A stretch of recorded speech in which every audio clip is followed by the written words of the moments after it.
Shri Suresh Prabhu. Thank you, sir. Sir, this Montreal Protocol was ratified way back in 1999. So, since then, 69 countries have ratified it. But I think, though we are buying all brand new jets, traveling at supersonic speed, it has taken little more than 8 years for the Montreal Protocol to be ratified in India in forms of making a new law. Sir, while I welcome this, because we are going to get more compensation for those who died during the course of air travel, and therefore this bill, the Carriage by Air Amendment Bill 2007, is a welcome one. But sir, I would like to point out, and I will request the minister to look into this. Sir, one has to be very lucky to get this compensation if you die. Of course, nobody is lucky to die. Maybe some people feel I am die, so now I've got moksha, so I'm out. But if you die, then you should be very lucky to get the compensation by dying in a particular way to get this compensation. How you have to be lucky?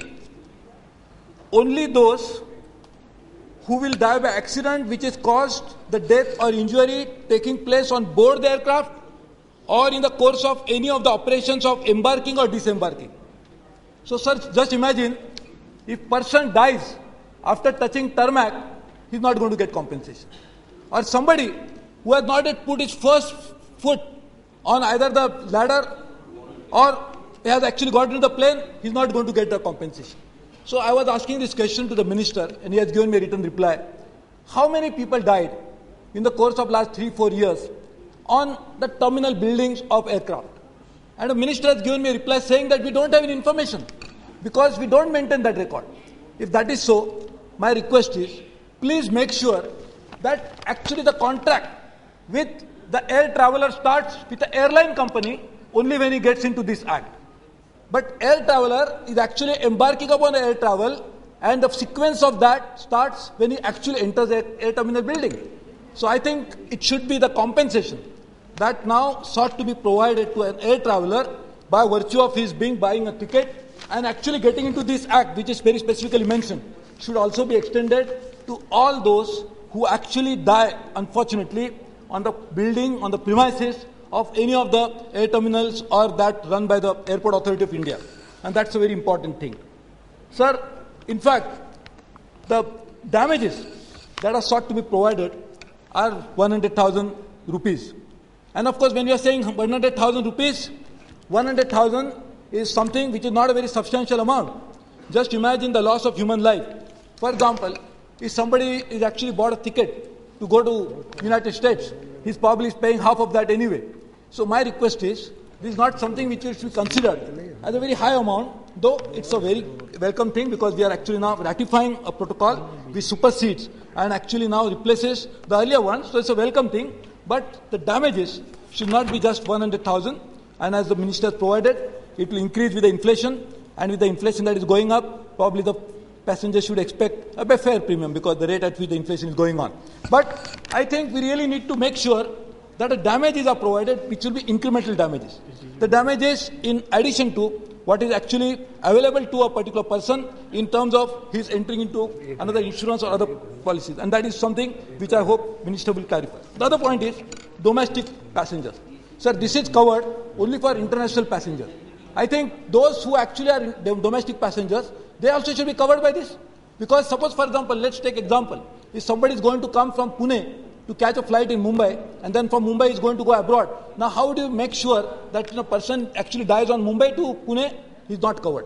But if he dies from Mumbai to London, he's covered. So I think we should really try to look into it, make sure that all domestic passengers are also treated at par with the international passengers, because in any case, the airlines which are operating internationally are also investing domestically. So therefore, I think this is really required that this should really be given to them. The other issue is also as per the jurisdiction, and that's a welcome thing. What is provided is the jurisdiction could be also the passenger's domicile, and that's a very welcome, because otherwise passenger would be required to file a suit in, for example, in New York, if the airline is registered in New York when he was actually bought a ticket in Mumbai. So therefore, this is a welcome thing. But my request is, there is the clarification that is required, is the jurisdiction should be as per the choice of the passenger, not as per the choice of the airline. So therefore, this is, I think, when you are mentioning domicile, please make sure that the rules are framed in an adequate manner so that the passengers should not be hoodwinked. They don't have to go from one place to another, and this is what is really required to be done. Then for settlement of claims, I think filing of suit, I think settlement of claim itself, I think you should specify some time limit. Because this is something which are provided damages. What happened is, an airline may accept the damage, but a claim is settled. Over a long period of time, one has to go through various channels to get it settled. I think there is a need to provide for it, how actually is going to be provided. And other issues always agitates the passenger's mind. Normally, the compensation that is provided for loss of baggage is calculated as per the weight of the bag. So just imagine, how can a weight of bag be the only criteria to decide how much damage a passenger has suffered? If somebody is carrying invaluable document and he loses them, maybe they are not weighing at all. But the loss is more than somebody who may be carrying a very heavy baggage which doesn't cost anything. So what is important is the contents of the baggage also should have some sort of weightage in terms of calculation of how much should be the damages that should be paid. And sir, I will draw Minister's attention to this bill, page 7, in which this clause 3 in chapter 3, it's mentioned that the carrier admits the loss of the checked baggage, or if the checked baggage has not arrived at an expiration of 21 days after the date on which it ought to arrive. Sir, is it 21 days? Is it a fair time, the minister thinks, that baggage should arrive in 21 days and then he should be eligible to get it? I would request the minister that we should have a reasonable period, not such a long period of time, that should be eligible for the given to be given. So, sir, please. Yes, I conclude. Conclude. Okay. No. Conclude. No, you conclude it. No, I thought you said conclude, so I thought I will conclude. Anyway, so I will conclude by saying that though this is a very welcome measure, and generally we are always seeing dynamism of the minister in terms of renovating airport, bringing out new airport, buying new airlines, and really revamping it in midst of very great opposition. So it's a very commendable thing. I request the minister to show the same dynamism in terms of bringing better improvement, not just in the bill that is now only ratifying the protocol of Montreal, but bring some more improvement in that protocol. Because we need not just ratify the protocol, that doesn't mean we have to accept the same thing. We can go beyond it, make sure the passenger of India get a good deal and not a raw one. Thank you. Thank you.